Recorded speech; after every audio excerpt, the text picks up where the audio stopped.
Welcome back. ప్రస్తుతం assembly committee హాల్లో YS Jagan మీడియాతో మాట్లాడుతున్నారు. ఆ లైవ్ మనం చూస్తున్నాం. బహుశా ఇంత అన్యాయమైన బడ్జెట్ సమావేశాలు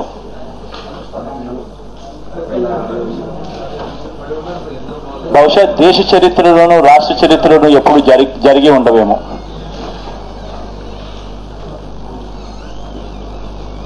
మొట్టమొదటిసారిగా నాకు తెలిసినంత వరకు రాష్ట్ర చరిత్రలో ఎప్పుడు కూడా జరిగి ఉండదేమో, దేశ చరిత్రలో కూడా ఎప్పుడు జరిగి ఉండదేమో.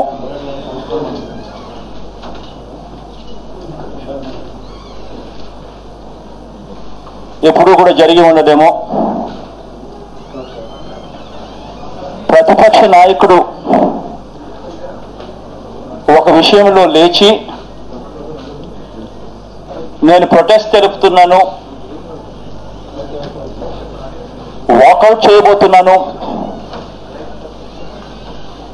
మాట్లాడడానికి ఛాన్స్ ఇవ్వండి అని అడిగితే మైక్ ఇవ్వకుండా ప్రొటెస్ట్ ఎందుకు తెలుపుతున్నాడో కూడా తెలిపే అవకాశం కూడా ఇవ్వకుండా వెళ్ళిపోండి అని చెప్పే పరిస్థితి బహుశా ఎప్పుడూ కూడా లేదేమో. ఇంతకుముందు అసెంబ్లీ సమావేశాలు ఎలా జరిగాయి అన్నది ప్రేక్షకునిగా నేను చూశా. ఇంతటి దారుణంగా ఎప్పుడు వ్యవహరించింది లేదు. ఒక శాసనసభ్యుడు, అందులోనూ ఒక లీడర్ ఆఫ్ అపోజిషన్ పార్టీ, మేము మా ఎమ్మెల్యేలు అందరం కలిసికట్టుగా వాకౌట్ చేస్తున్నాము, ప్రొటెస్ట్ తెలుపుతున్నాము, మైక్ ఇవ్వండి, మేము చెప్పాల్సింది మేము చెప్పి వెళ్ళిపోతాం ప్రొటెస్ట్గా అని చెప్తే మైక్ ఇవ్వని అధ్వానమైన దారుణ పరిస్థితి బహుశా ఎప్పుడు ఉండదేమో. అందరితో కూడా ఆగిపోవడం లేదు. ఎంతటి దారుణంగా ఈ అసెంబ్లీ సమావేశాలు జరుగుతూ ఉన్నాయంటే నిన్న ఇది మళ్ళా కొనసాగింది. బడ్జెట్ సమావేశం మాట్లాడుతూ అపోజిషన్ పార్టీ లీడర్ మైక్ను కట్ చేస్తారు. మాటలు అయిపోకముందే, కంక్లూడ్ కాకముందే. అపోజిషన్ పార్టీ లీడర్ మాట్లాడుతూ ఉండగానే 11:08 నేను మొదలుపెట్టా మాట్లాడడం. ప్రజల సమస్యల మీద, బడ్జెట్లో కేటాయింపుల మీద, చంద్రబాబు నాయుడు గారు అధికార పార్టీ ఇచ్చిన హామీలు, ఆ హామీల ఆధారంగా వాళ్ళు కేటాయింపులు చేసిన అంశాల మీద ఒక్క టాపిక్ లో కూడా డిబేట్ కాలేదు. ఒక్క టాపిక్ లో కూడా వ్యక్తిగతంగా ఎవరిని దూషించలేదు. పూర్తిగా సబ్జెక్ట్ మీదనే మాట్లాడాం. అధికారంలోకి రావడానికి మీరు ఏ హామీలు ఇచ్చారు, అధికారంలోకి వచ్చిన తర్వాత బడ్జెట్లో మీరు దానికి సంబంధించి కేటాయింపులు ఏం చేశారు అన్న అంశాలు తప్ప వేరే అంశాలే మాట్లాడలేదు. అయినా కూడా 17 సార్లు ఇంటరప్షన్స్ చేశారు. 1:06 పాటు ఇంటరప్షన్స్ నమోదయ్యాయి. టీవీ చూస్తూ ఉన్నప్పుడు పక్కనే మైసూరారెడ్డి అన్న, ఉమారెడ్డి వెంకటేశ్వరరావు అన్న ఇద్దరు కూడా పక్క రూమ్లో టీవీలు చూస్తూ ఉన్నారు. ఇంటరప్షన్స్ టైం నోట్ చేసుకుంటూ పోయారు. 11:08 మొదలుపెట్టి 1:40 మైక్ కట్ చేశారు. ఈ 2:30 గంటలో 1:06 సేపు అబ్జెక్షన్, ఇంటరప్షన్స్. కాస్త ముందుకు పోయి మాట్లాడితే 2 నిమిషాలు 3 నిమిషాలు మాట్లాడితే కట్, మైక్ కట్. మళ్ళీ 4 నిమిషాలు మాట్లాడితే మళ్ళీ మైక్ కట్. మళ్ళీ 10 నిమిషాలు మాట్లాడితే మైక్ కట్. 17 సార్లు. బహుశా ఇటువంటి అన్యాయమైన పరిస్థితి బహుశా ఎవరికి ఉండదేమో. ఇక్కడ ఆశ్చర్యం ఏమిటంటే రూల్స్ ప్రకారం ఇది rules book.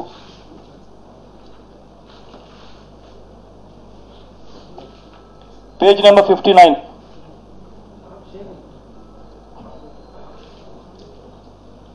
Rule number 151 subsection 3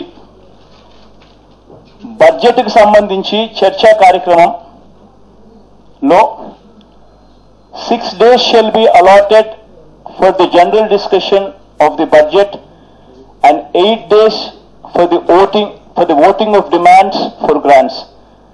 6 days may అని రాయలేదు, 6 days shall be allotted అని రాశారు. 6 days shall be allotted for general discussions on the budget and 8 days for the voting of demands for grants. ఇది mandatory rules. దీన్ని ఇష్టం వచ్చినట్టుగా 4 రోజులకు తగ్గించారు. ఆశ్చర్యం ఏమిటంటే రాష్ట్ర శాసనసభలో ఉన్నవి 2 పార్టీలు, 2 పక్షాలు, అధికార పక్షం, ప్రతిపక్షం. ప్రతిపక్షంలో ఉన్నది మా పార్టీ తప్ప వేరే ఏ పార్టీ లేదు. అయినా కూడా మా పార్టీకి 1.5 గంటల సమయం కేటాయిస్తున్నారంట బడ్జెట్లో.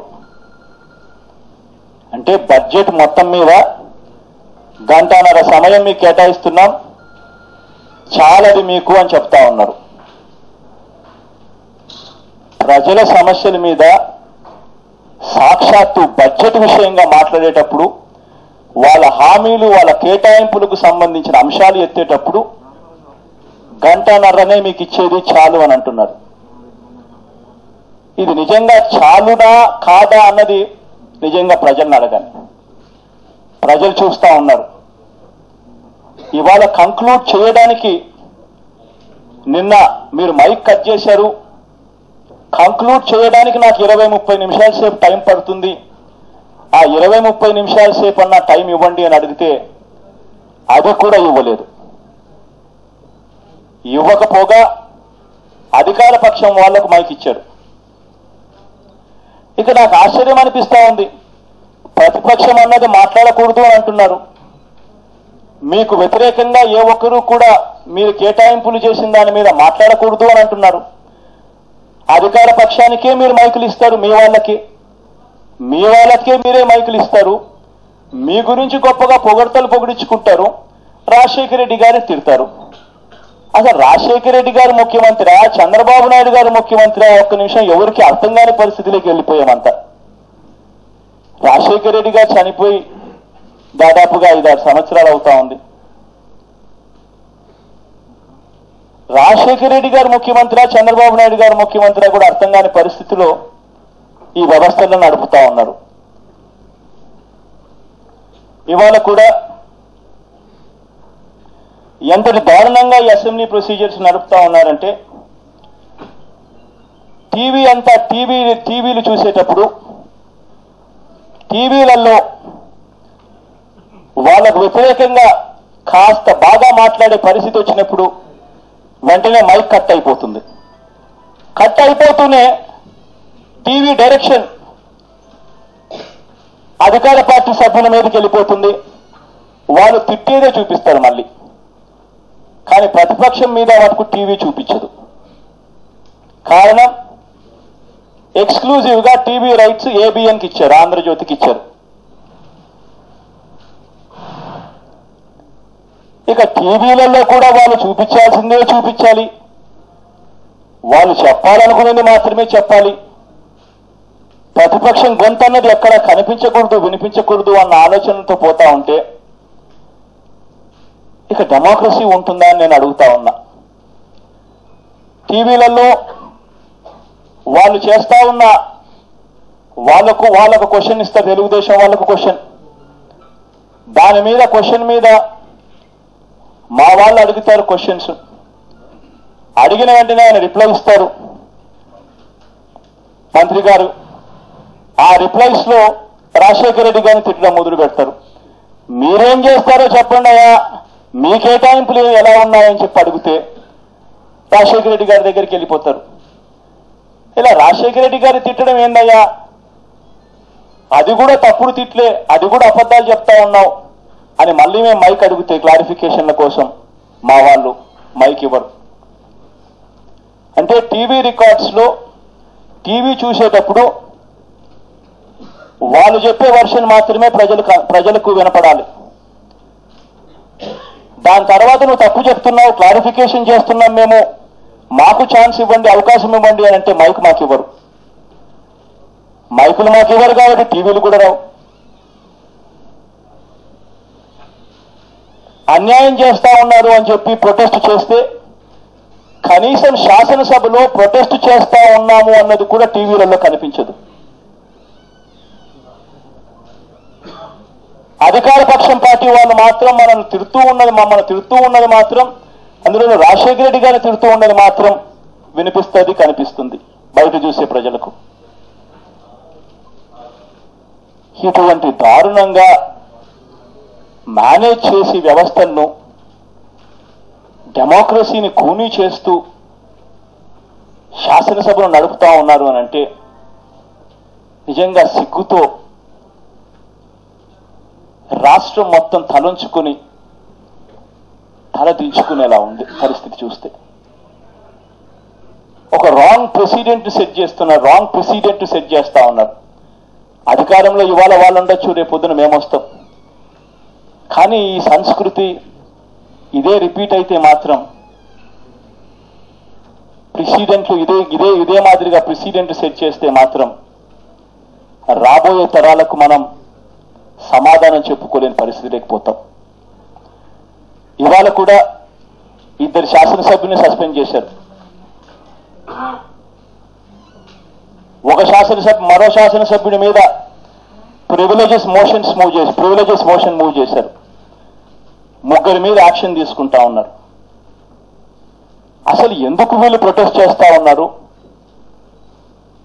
ప్రొటెస్ట్ జరక్కోకుండా పిలిచి మాట్లాడి సమయం కేటాయించాలి అన్న ఆలోచనలు లేవు. ఇవాళ మా బలం 67 మంది శాసనసభ్యులు.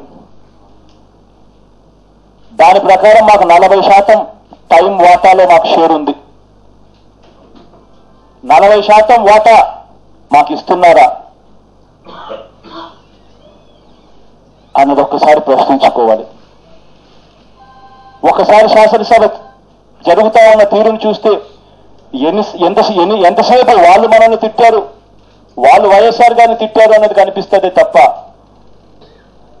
ప్రభుత్వాన్ని మేము నిలదీస్తా ఉన్నది కనిపించని పరిస్థితిలోకి టీవీ వ్యవస్థ దిగజారిపోయింది. అసెంబ్లీని నడిపే తీరు దిగజారిపోయింది.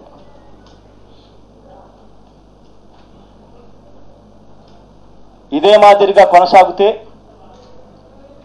అవిశ్వాస తీర్మానం పెట్టడానికి కూడా మేము వెనకడుగు వేయం స్పీకర్ గారి మీద. ఆ స్థాయికి ఆయన తెచ్చుకోవాలని అనుకుంటే మేము వెనకడుగు వేసే పరిస్థితి ఉండదని మాత్రం చెప్తా ఉన్నాం.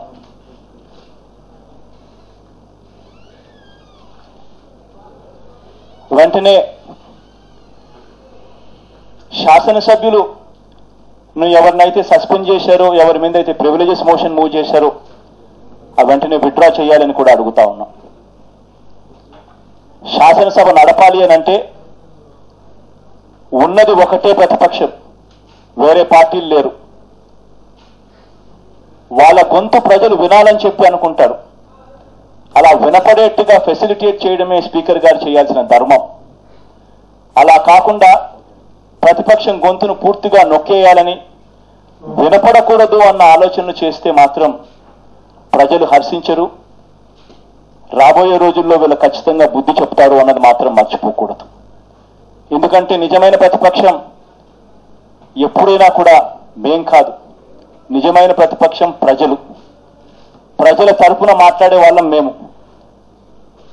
మా గొంతు వినడానికి వీళ్ళకు ఓపిక లేకపోతే మాత్రం ప్రజలు వీళ్ళకు గట్టిగా బుద్ధి చెప్తారు. ఖచ్చితంగా వీళ్ళంతా కూడా మార్పులు తెచ్చుకుని శాసనసభ్యుని సస్పెండ్ చేసిన వాళ్ళను విత్డ్రా చేసుకుని శాసనసభలో ప్రతిపక్షం గొంతు వినడానికి ఓపిక తెచ్చుకుని వీళ్ళు శాసనసభను నడపగలిగితే మంచిది. అలా నడపలేకపోతే మాత్రం వీళ్ళంతా కూడా ప్రజలకు క్షమాపణ చెప్పవలసిన అవసరం ఉందన్నది మర్చిపోకూడదు.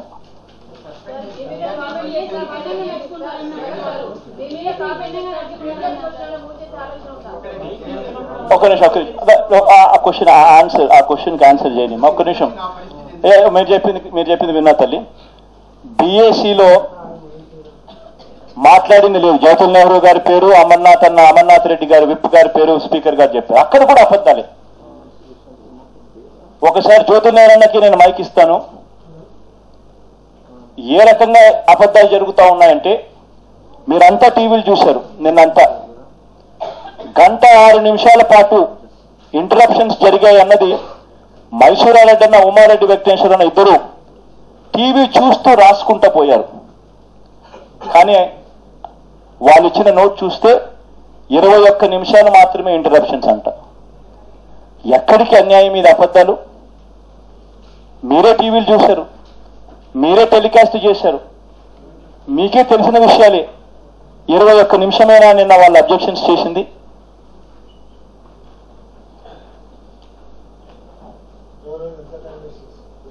ఇది అప్పటికి 52 నిమిషాలు అన్నది అప్పటికి 1:06. మేము ఈ లెటర్ కూడా స్పీకర్కి ఇచ్చాం. 52 నిమిషాలు అయ్యిందయ్యా మీ వాళ్ళు ఇంటరప్షన్స్ చేయబట్టి అని. దాని తర్వాత మళ్ళీ కొనసాగింది. అది 1:06 దాకా పోయింది. అదే ఒక నిమిషం.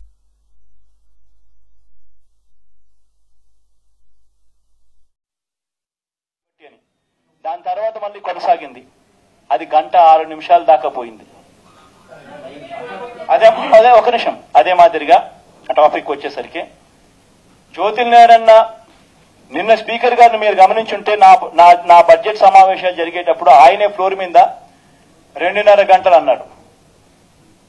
మళ్ళీ ఆయనే 1.5 గంటలు అన్నాడు. మళ్ళీ అంతటితోనూ సరిపోకుండా జ్యోతుల్ నెహ్రూ, అమర్నాథ్ రెడ్డి ఒప్పుకున్నారని చెప్పి వాళ్ళ పేరు చెప్తారు. వాళ్ళిద్దరూ పోయి, అమర్నాథ్ రెడ్డి పోయి స్పీకర్ని గట్టిగా తగిలాడు. ఏమయ్యా ఇది చెప్పేది ఏందండి? ఇది ఈ మాదిరిగా చేయడం ధర్మమేనా? అబద్ధాలు చెప్పడం ధర్మమేనా? ఏంటి సార్ ఇది న్యాయమేనా సార్ అని చెప్పి అడిగాడు. జ్యోతుల్ నెహ్రూ అన్న మైకు పట్టుకొని మైకులో చెప్పుకునేదానికి కూడా అవకాశం లేని అరిచాడు ఆ ఫ్లోర్ ఆఫ్ ది హౌస్ లో. అబద్ధం ఇది, నేను అలా చెప్పలేదని. ఇంతటి దారుణంగా చేయడం న్యాయమేనా అని అడుగుతా ఉన్నా. ఉన్నది ఒక్క పార్టీ ప్రతిపక్షం. ఆ ప్రతిపక్షం అన్నది కూడా గొంతు నొక్కడానికి ప్రయత్నం చేస్తే ఇక ఏమీ మిగలదు. ఆత్మస్థుతి, పరనింద, మీ గురించి మీరు డబ్బా కొట్టుకోవడం, రాజశేఖర రెడ్డి గారిని తిట్టడం తప్ప ఇంకా ఏమీ మిగలదు సభలో. సార్ మీరు టీవీని రిపోర్ట్ చేశారు. టీవీ వాళ్ళు ఎవరు మాట్లాడితే వాళ్ళు చూపించడం అనేది ఎప్పుడు జరుగుతా ఉన్నది తెలియాలి. Thank you. కానీ మీరు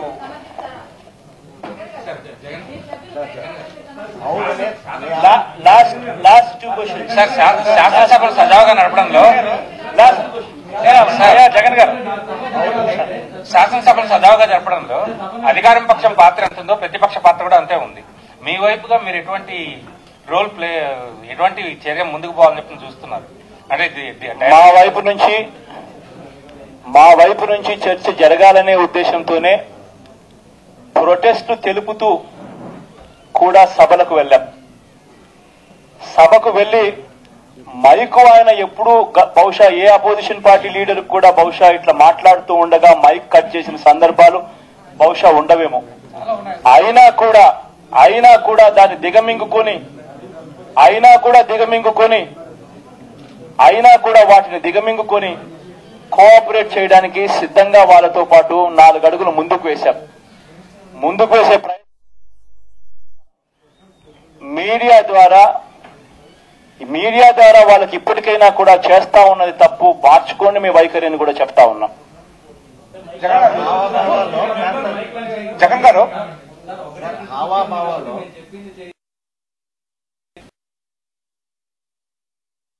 ఛానల్ అయినా కూడా ఈ మాదిరిగా అడగడం అన్యాయం అయ్యా. మీరే చూపిస్తున్నారు టీవీలు, మీరే క్వశ్చన్లు అడుగుతున్నారు. ఇక్కడ కూడా ప్రతిపక్షము, ఇక్కడ కూడా మీరే అధికార పక్షం అయిపోయారు, మేమే ప్రతిపక్షం అయిపోయాం. ఇంతగా చేస్తే ఎలా? జగన్ గారు